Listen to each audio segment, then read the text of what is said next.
बॉलीवुड में एक से बढ़कर एक सितारे आए और गए, लेकिन कुछ नाम ऐसे होते हैं जो हमेशा याद आते रहते हैं। इन्हीं में से एक थे विनोद खन्ना, एक सुपरस्टार जिनकी लोकप्रियता उस दौर में किसी से भी कम नहीं थी।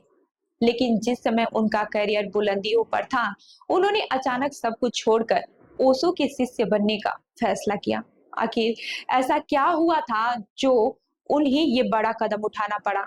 तो आइए जानते हैं उनकी अनसुनी कहानी के बारे में। आपको बता दें कि विनोद खन्ना 70 से 80 के दशक में सबसे बड़े सुपर स्टार्स में से एक थे। उनके लुक्स, उनकी एक्टिंग और उनकी पर्सनैलिटी ने उन्हें दर्शकों का चहेता बना दिया था। लेकिन इसी बीच उनकी जिंदगी में एक नया मोड़ आया, ओशो का।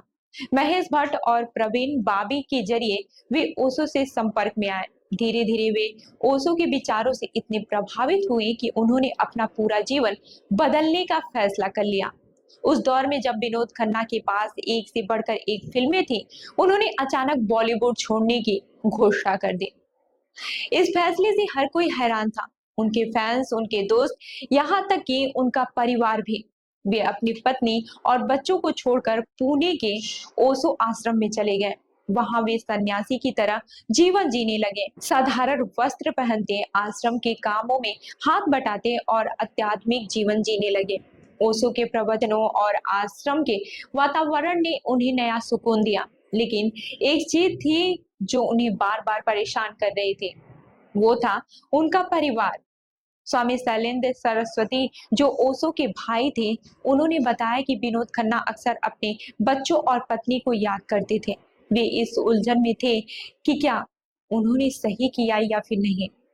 एक दिन उन्होंने ओशो से इसके बारे में बात की, तो ओशो ने उन्हें समझाया कि यह दुनिया माया है और हमें खुद को इससे ऊपर उठाना चाहिए। वहीं जब विनोद खन्ना ने संन्यास लिया तो हर कोई यही सोच रहा था कि अब वे कभी फिल्मों में वापस नहीं आएंगे। लेकिन फिर कुछ ऐसा हुआ जो किसी ने सोचा भी नहीं था। ओशो ने खुद उन्हें सुझाव दिया कि वे भारत लौटकर राजनीति में हाथ आजमाएं।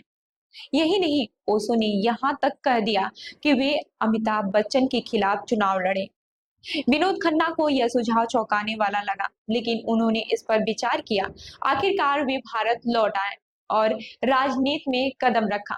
वे भारतीय जनता पार्टी में शामिल हो गए और गुरदासपुर से सांसद बने।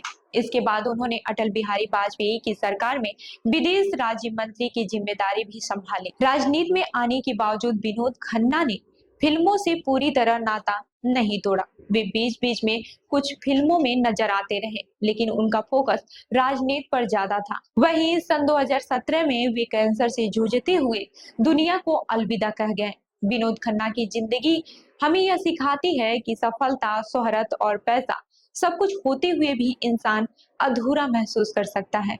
आध्यात्मिक शांति की तलाश में उन्होंने अपना करियर दांव पर लगा दिया।